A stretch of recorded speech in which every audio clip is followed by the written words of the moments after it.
کوئی سرکاری ملازم کسی غیر ملکی خواتین کے ساتھ شادی کر سکتا ہے؟ جی آپ نے بہت اچھا سوال کیا ہے. سرکاری ملازمت کے ساتھ کچھ شرائط جڑی ہوتی ہیں, ٹرمز اینڈ کنڈیشنز ہوتی ہیں. کوئی بھی سرکاری ملازم شتر بے مہار نہیں ہوتا. وہ آپ گورنمنٹ کے ساتھ ایک کانٹریکٹ کر لیتا ہے, اس کانٹریکٹ کے تحت وہ پابند ہوتا ہے ان تمام قوانین کا جو قوانین رج الوقت ہوتے ہیں. Restriction of marriage with foreign national rules 1963 کا جو رول 3 ہے وہ اس کے بارے میں وضاحت دیتا ہے. اس قانون کو مزید الیبوریٹ کرتا ہے اور ہمیں بتاتا ہے کہ کوئی بھی سرکاری ملازم کسی بھی خاتون کے ساتھ نہ تو شادی کر سکتا ہے فارن نیشنل خاتون کے ساتھ, نہ ہی کسی فارن نیشنل خاتون کے ساتھ شادی کا وعدہ وعید کر سکتا ہے. اگر شادی کرے گا یا وعدہ وعید کرے گا بغیر بتائے ہوئے, بغیر اجازت لیے ہوئے, تو اس کے خلاف مس کنڈکٹ کی کارروائی ہوگی اور وہ شخص نوکری سے ہاتھ دھو بیٹھے گا. صرف ایک ملک ہے جس کا نام ہے انڈیا. انڈیا کے جو خواتین ہیں وہ ان کے ساتھ کوئی پاکستانی مرد شادی کر سکتے ہیں, لیکن وہ اس صورت میں ہوگی جب گورنمنٹ آف پاکستان سے پرائر پرمیشن لی جائے گی. اگر کوئی سرکاری ملازم اگر انڈیا کے کسی خاتون کے ساتھ شادی کرنا چاہتا ہے تو وہ پہلے گورنمنٹ آف پاکستان سے NOC لے گا. اگر گورنمنٹ آف پاکستان اس کو وہ دے دیتی ہے NOC تو پھر تو ٹھیک ہے. اگر وہ ریجیکٹ کر دیتے ہیں تو پھر وہ شادی نہیں ہو سکتی. لیکن اس میں ایک بڑی امپورٹنٹ بات ہے کہ صرف انڈیا کے شہریوں کے ساتھ یہ اجازت ہے, باقی تمام جو ممالک ہیں ان کی خواتین کے ساتھ سرکاری ملازمین کی شادی کے بارے میں قانون میں گنجائش نہیں ملتی.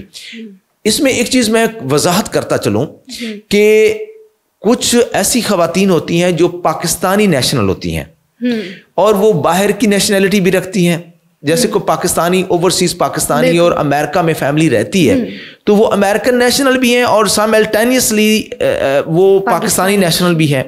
میننگ دیئر بائی کہ اس کی اگر ڈوئل نیشنلٹی ہے تو ڈوئل نیشنلٹی والی خاتون جو ہے وہ پاکستانی گورنمنٹ آفیسر سے یا ملازم سے وہ شادی کر سکتی ہے. سملرلی پاکستان کی خاتون جو ہے وہ بھی ڈوئل نیشنل مرد سے شادی کر سکتی ہے.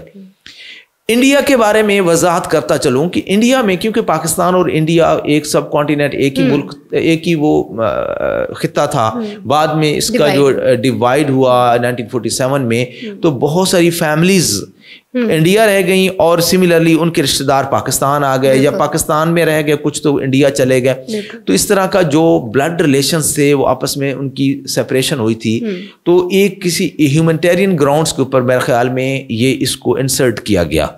اب اس میں جو امپورٹنٹ بات یہ ہے کہ کیوں یہ منع کیا گیا ہے, کیونکہ پاکستان کی ریاست کی سلامتی کے معاملات کے مد نظر رکھتے ہوئے کچھ محکمہ جات ایسے ہوتے ہیں جہاں پہ بہت سارے کنفیڈینشیل معاملات ہوتے ہیں. یہ قانون ان لوگوں کے لیے ہے. تو ادروائز اچھا دوسری بات یہ ہے کہ آج کل جیسے فیس بک کے اوپر, ٹویٹر کے اوپر, جیسے وہ انسٹاگرام کے اوپر وعدہ وعید چلتے رہتے ہیں, دوستیاں چل پڑتی ہیں.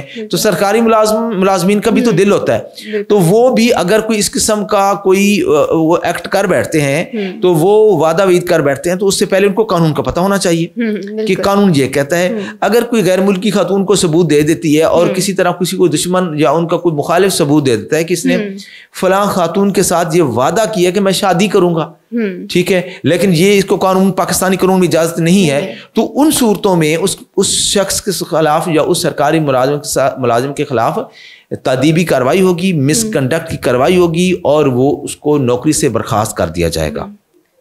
اس کے علاوہ بھی کوئی پنشمنٹ ہے یا صرف نوکری سے نکال؟ نوکری سے برخاست کر دینا ہی ایک بڑی پنشمنٹ ہے, ٹھیک ہے, کیونکہ اس نے یہ کانٹریکٹ کی وائلیشن کی ہوتی ہے. تو سول کانٹریکٹ کی وائلیشن جو ہوتی ہے یہ سول میٹر آ جاتا ہے. جب اگر کوئی کرمینل ایکٹ اس نے کیا ہوگا تو اس کو کرمینل کے تحت اس کو کارروائی ہوگی. یعنی کہ اگر کوئی غیر ملکی خاتون کو وہ یہاں لے آتا ہے, چھپا کے رکھتا ہے, شادی کر لیتا ہے, اور غیر ملکی کا جو خاتون ہے وہ کس طرح کوئی ایکٹ کر لیتی ہے تو ملکی سلامتی کے خلاف کوئی بات ہو جاتی ہے تو پھر تو اس کو جیل ہوگی, ٹھیک ہے. ادروائز سمپل جو معاملات ہیں اس میں صرف اس کو سول سائڈ پہ اوپر دیکھا جائے گا تو اس میں چیزیں کلیئر ہوں گی.